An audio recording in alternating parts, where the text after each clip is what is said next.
Hey there, welcome back to another episode of Eat the Fucking Food.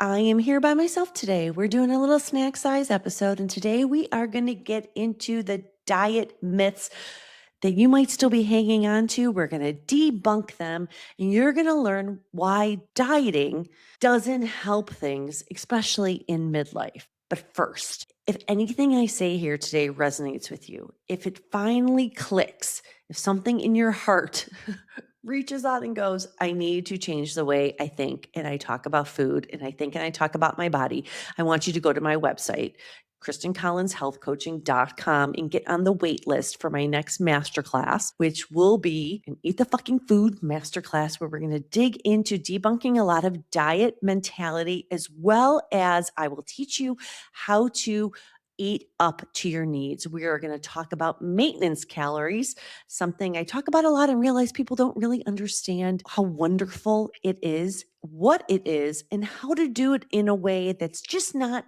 eating a ton more food, because that's just as bad as eating a lot less food. All right, so go sign up for that. But now let's get into debunking diet myths that are holding you back. Myth number one, eating less is always better. Wrong. False. False. I get it. It's what we have been trained to do since we were children, since we were teenagers, right? We saw our mothers model it. We saw our grandmothers model it. When something goes differently, you step on the scale, it's up. Your pants are not as fitting as comfortably as they were before. The first thing we want to do, and I still fight against it myself, even though I know better because it is so entrenched in our brains, is to cut back on what we're going to eat. I am going to eat less.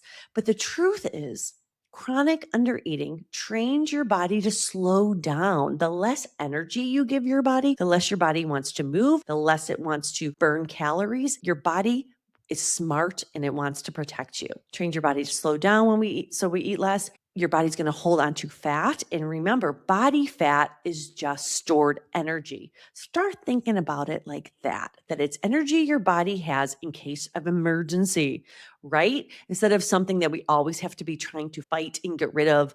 And then also when you eat less, you're going to start cannibalizing your muscle because your body's going to get energy from somewhere, and muscle is expensive and it will go there first. And the one thing you know as a midlife woman, you do not want to give up any muscle that you do not need to give up, and none of us need to give up muscle. So make sure you are eating enough. So that's why eating less is not always better. Eating too little is one of the biggest reasons women over 40 feel sluggish while you're crashing in the afternoon, and also why you can't see the aesthetic changes if you're going for them. There's nothing wrong with that. I know I talk a lot about body acceptance and body neutrality, which I firmly believe in, but yeah, it's also okay to want to make changes and see a difference. It's one of the reasons I'm in the gym. I'll be 100% honest. Yes, I want to be highly independent when I am in my 80s and 90s. I also really like the way muscles look, I like my arm muscles. So I keep going. Both things can be true at once. Let's move on to myth number two. And I bet you know where I'm going with this because it's been like a common theme that I have just been on and on about lately. Carbs are the enemy.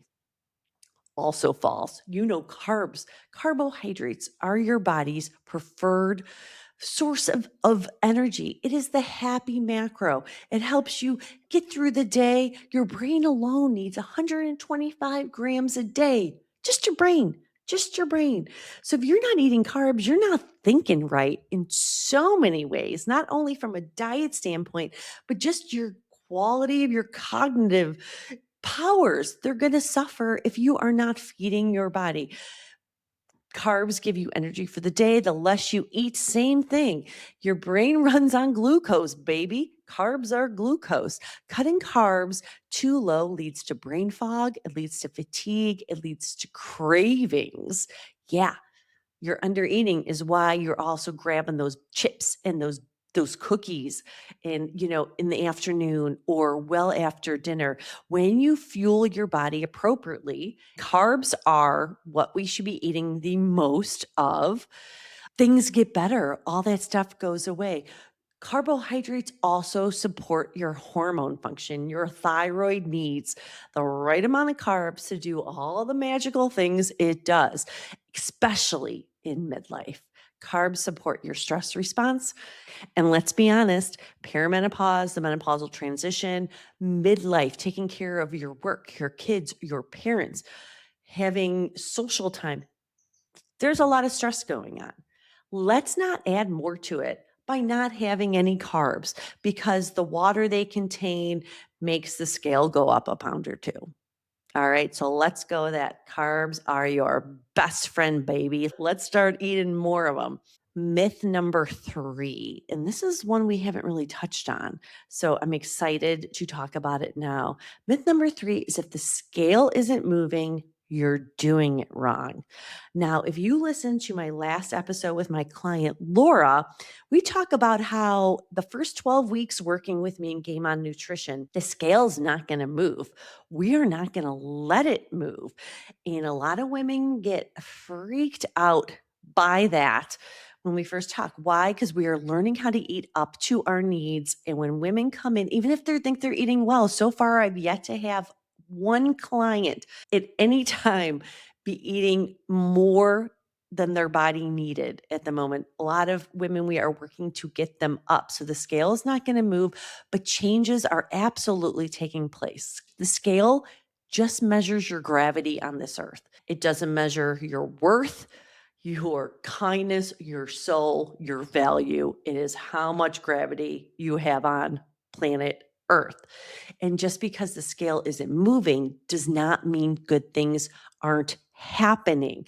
Start paying attention to more than that number. Let's look at biomarkers. Are you sleeping? Is your mood better? Is your energy higher? All these things point to positive changes. We can also have some body recomposition during this time. Even though the scale doesn't move, you can see that maybe some of that bloating and fluffiness has gone away because you're finally fueling yourself. Your hunger cues might be coming back online. So much good stuff can happen, and the scale doesn't necessarily play into it, right? It doesn't measure inflammation and muscle gain and hydration or how healthy your cells are.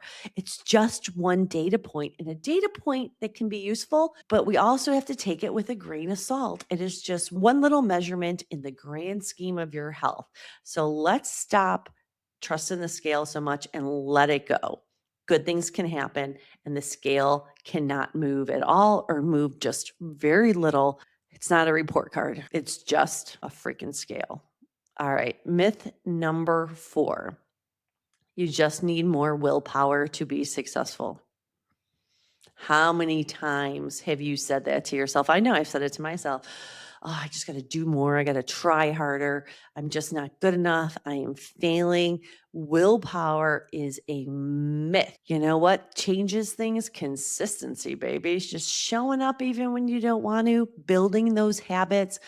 Willpower is a finite resource, and hunger is a biological signal. So if you're finding yourself that you're hungry in the mid afternoon, you're hungry after dinner, it's probably because you are restricting during the day, not because you're weak and you're running to the pantry to get some food. Look earlier in the day, be honest, honestly assess your nutrition and what's going on before you start disparaging yourself. Cravings and slipping up, messing up are not signs of weakness. They are signs your body isn't being fed the right amount. Think about that. The next time you're like, oh, I was so bad. I had ice cream after dinner. Oh, I was so bad. I ate a whole bag of chips. Well, if you're eating all that, potentially you are not getting enough before, and your body is crying out for more calories. It's crying out for more energy. So let's look at what you're eating earlier in the day, and we can let this myth about willpower die a good death. Put it away. Let's go. We're done with that. Myth number 5, healthy eating needs to be boring. It needs to be restrictive. It needs to be only the quote unquote good foods. oh my God, what? This is potentially the biggest crock of bullshit that we have to unwind when we're dealing in our own bodies and our own brains about what it means to be healthy. You know, food is not good or bad. There's no moral value. There's no moral value when it comes to food. An Oreo is not better than broccoli. They're both really good choices. So let's let that stuff go. Real, sustainable, healthy eating is about abundance. It is about having a big selection of foods in your diet. I think that if you're restricting and you're never having a cookie because it is bad, because you'll be bad, because you fail or screw up, that's not healthy.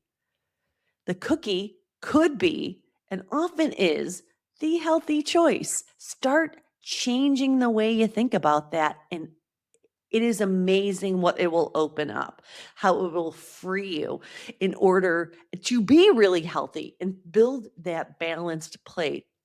Adding in nutrients, variety, satisfaction is as important as any macro count, as important as any calorie count that you will ever do in your life. So we cannot keep subtracting joy from meals and expect it to be sustainable. And that's really the hard thing, starting to equate what we eat with how much energy we need, what we eat with joy. Because yes, food is nutritious and nourishing, but it's also friends, it's also family, it's also about being in communion with our fellow humans.